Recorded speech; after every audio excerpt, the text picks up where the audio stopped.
POV is meant to have originated sometime in the 60s. It first became popular online through roleplay TikToks, which did originally use a first-person perspective, but this was quickly dropped. And in terms of meme formats, POV quickly became an evolution of the when blank meme formats. It sort of found its place as a niche meme format. And now that the dust has settled, I think it's time to explore POV in online content and TV. Now, massive spoilers for these shows and trigger warnings for animal cruelty. The entirety of Peep Show is filmed using POV shots, highlighting the different perspectives of the different characters. There is a yawning chasm between your detached representation of yourself as an object and your representationally silent occurrence as an extended point of view. And this yawning chasm is where Peep Show finds a lot of its comedy. For example, while Jez might see himself as the best musician alive, Mark's perspective sees him as, well, quite the opposite. And this use of perspective is strengthened through the show's use of voiceover of the main pair, representing their inner monologue and showing the audience the truth of their thoughts and what they would never say out loud.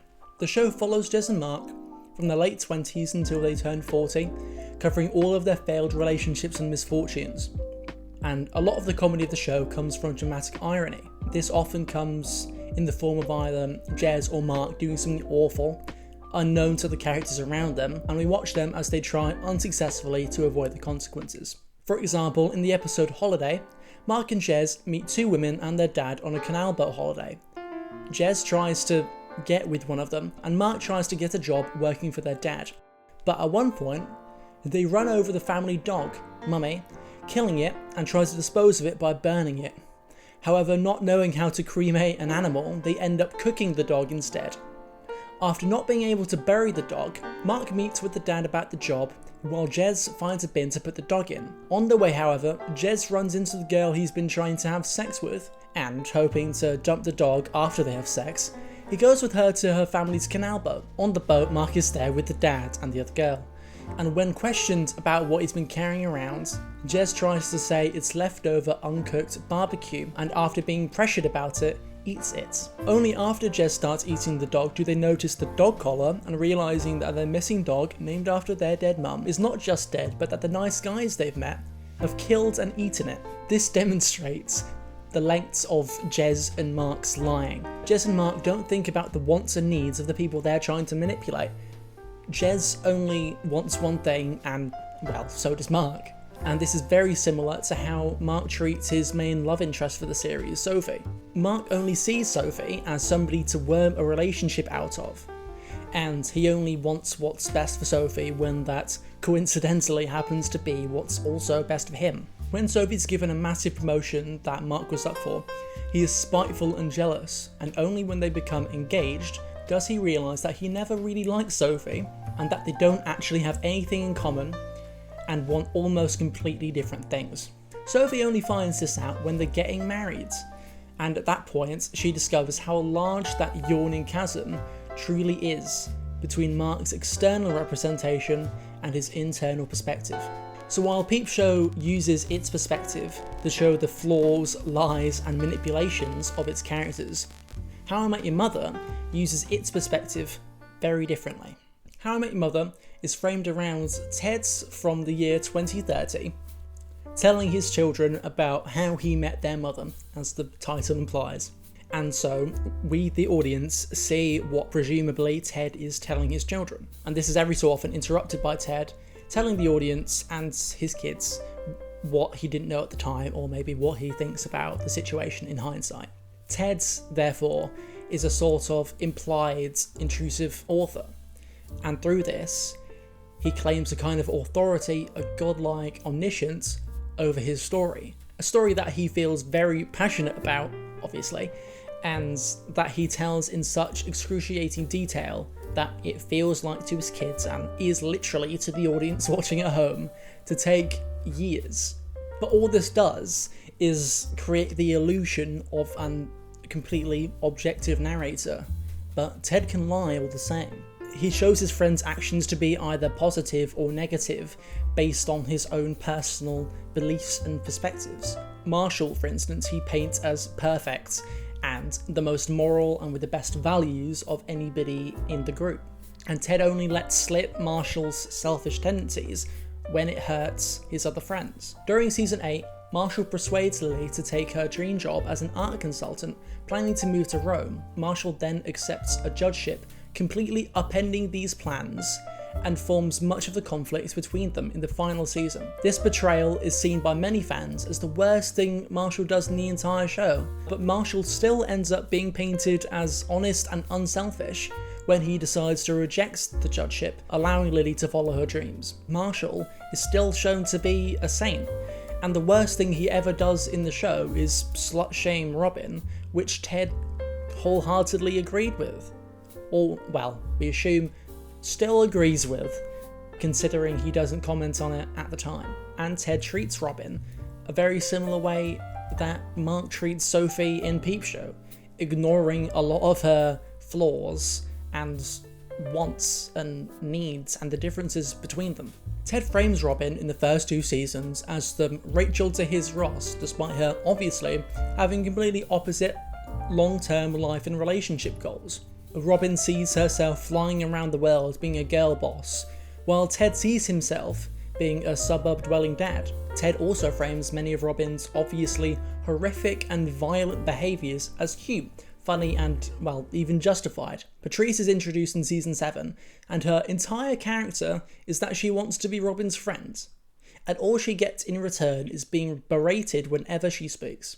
Robin is obviously not a saint, but Ted completely ignores the worst aspects of her personality. While Ted treats Lily, on the other hand, the wife of his best friend Marshall, quite unfairly. Lily is shown to be manipulative in the show, but this is only really shown when it affects Ted's or Marshall. At the end of the first season, Lily takes a chance on her aspirations to be an artist. She moves to San Francisco on a painting fellowship, breaking up with Marshall.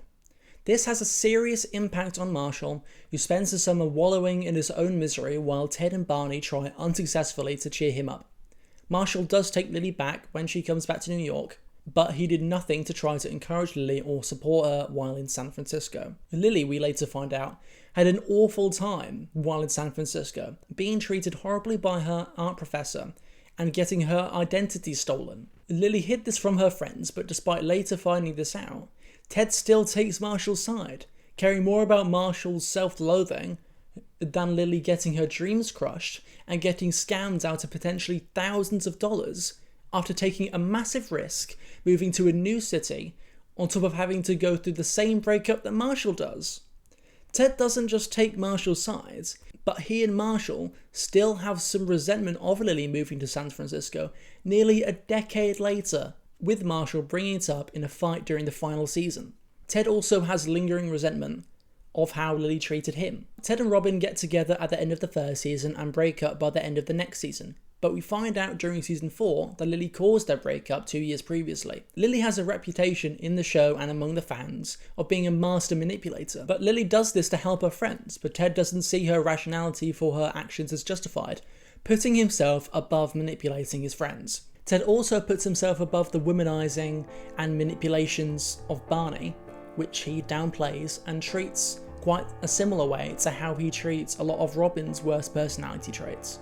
The season 3 episode The Bracket finds Barney having his womanizing sabotaged by a woman he wronged in the past. The gang tries to help Barney stop the woman by trying to figure out who she is through a tournament-style bracket where they compare Barney's conquests by how badly he treated them. Some of the women included in the bracket are a woman he told she only had 12 hours to live, a woman he fake proposed to, a woman he stole her truck and ditched in the middle of the woods, and a woman he convinced had his fake dead wife's kidney. And the bracket doesn't seem to include the woman he treated the worst, who he may or may not have sold, presumably into slavery.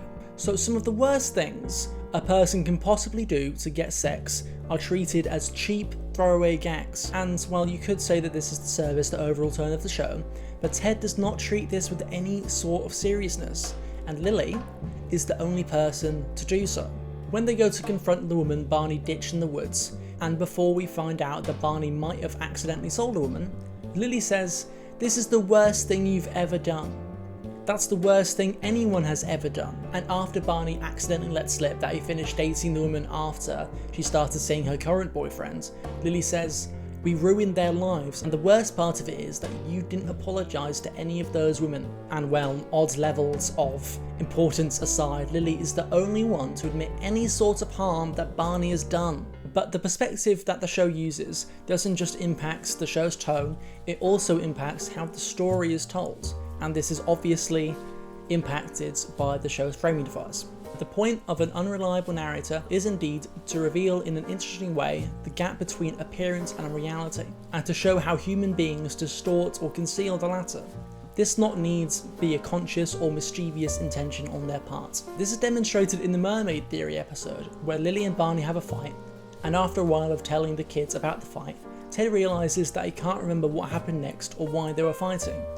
He admits that it's hard to remember something that happened over 20 years ago, but he eventually remembers why they were fighting, as well as that the fight happened over a year later than the point in the story he was up to. And so the Mermaid Theory episode is the 11th episode of the 6th season, and by the time that Ted catches up, it's the 21st episode of the 7th season. But the implied perspective of the show of telling his kids everything that he's supposed to be saying isn't completely consistent. For instance, the "Nothing suits me like a suit" sequence is clearly supposed to be in Barney's head, and the show is quite creative in its use of subjectivity. During season 7, Lily's grandparents moved to Florida and give her her house in Long Island. Lily and Marshall plan to sell the house, but they go by the house to have a last look at it before they sell it, and when they come back, their current apartment feels minuscule. They bumble around a tiny version of their apartment, barely fitting in the door, and with a child on the way, they decide to move. Robin, somewhat selfishly, comes over to try to dissuade them from moving away, knocking over as many lamps as they have. Although the visual metaphors aren't always perfect, this makes sense, but is not the greatest. But the subjectivity of the show also allows for fans to ignore or excuse a lot of the plot holes and nitpicks that people might have. And Ted also rarely admits that he's wrong, and so the audience kind of has to guess what he is wrong about, well, a bit like I have. The characters in Arrested Development, like those in How I Met Your Mother, are not very self-aware, and their opinions of others are clouded by their own biases and perspectives. And while How I Met Your Mother's perspective is dictated by Ted, Arrested Development has a much looser approach, using a bouncing perspective and an omniscient narrator, which not only ties the show together, but is also used to deliver punchlines. Set around Michael trying to keep together the family he had planned to leave, to try to stop them from falling apart after his dad, George Booth Sr., a successful housing developer, is arrested. His family also includes his mother, Lucille, his son, George Michael, his brothers, Joe and Buster, his twin sister, Lindsay, her husband, Tobias, and their daughter, Maybe. In the 22nd episode of the 3rd season, we find out that George Bluth Sr. built houses in Iraq, and he has been hiding this from the US government in an attempt to avoid paying back taxes. We, as the audience, are first clued into this alongside George Michael. We see houses very similar to the Bluths on a news segment about housing in Iraq. Michael is later told in a meeting with his dad's former secretary, Kitty, that his dad had built houses overseas, and that he's been hiding this from the government to try to avoid paying back taxes. Later, Michael catches a segment on housing in Iraq that George Michael saw earlier, cluing him into the extent of what his dad has done. So through the changing of perspective between George Michael and Michael, the show creates dramatic irony emphasised by Ron Howard's narration. And so Arrested Development doesn't hide any of this information from us, showing us the news segment at the start, and calling back to it for a reveal. The show doesn't always give the audience total knowledge of a situation if it improves the comedy. In the 2nd episode of the show, we follow Michael as he tries to find missing documents that his dad is hiding from him, as well as support his son, making him the manager of the banana stand that he used to run when he was younger. Michael then talks to his dad about the missing documents. Bluth Sr. repeatedly says, "There's always money in the banana stand." Later, in wanting to help Maybe in the same way he aims to help George Michael, Michael makes Maybe work at the same banana stand, but instead of taking the job seriously, she decides that they should take the money out of the till and have fun with it. And to make up for the money they took, they throw away the equivalent number of bananas for the money that they stole. But when George Michael realises that this meant that they essentially took double the amount of money, not levelling it out, in stealing the money and throwing away the bananas, George Michael has a breakdown, wanting to burn down the banana stand. Baby then tells Michael, who rushes over, realising that he caused his son stress by making him run the banana stand, and they burn down the banana stand together. Michael later goes back to talk with his dad and confronts him, thinking that there's always money in the banana stand was some sort of manipulation, only for George Blue to reveal that there was literally $250,000 lining the walls of the banana stand, and that Michael and his son just burned down $250,000. The show does also use a lack of information for comedy itself. In the following episode, Buster complains to his siblings about their overbearing mother. Starting small, but after some encouragement, begins on a bleeps out tirade, and Buster's censored speech leads the audience to imagine what he said, with only his siblings' reaction and the last few uncensored words to go off. So while Arrested Development does hide parts of its story from the audience, it eventually does reveal any information that we would have gotten anyway, or we are given adequate context to figure out enough of what we need. So while How I Met Your Mother manipulates the audience to change how we might feel about the characters, Arrested Development does so only to manipulate the narrative and how it's told, changing how information is revealed, but not removing almost any of it. A 2014 study, Why Celebrity Sells, a Dual Entertainment Path Model of Brand Endorsement by Kineta, proves the dual entertainment model of celebrity endorsement, which is that people either see celebrities as entertainers, the playful model, or as aspirational figures, the aspirational model. Customers who adopt the playful motive would look to their relationship with celebrity as casual and transactional. Their choice of celebrity entertainment relies heavily on availability, while aspirational views of celebrity have the person seeing the celebrity as a representation of their own personal aspirations. Consumers who desire to be like celebrities may gratify their urge through conscious efforts to build and maintain a relationship with the celebrity. Activities that allow a customer to engage in a relationship with the celebrity require sizable amounts of time, energy, and financial resources, accompanied by a physical and mental exertion.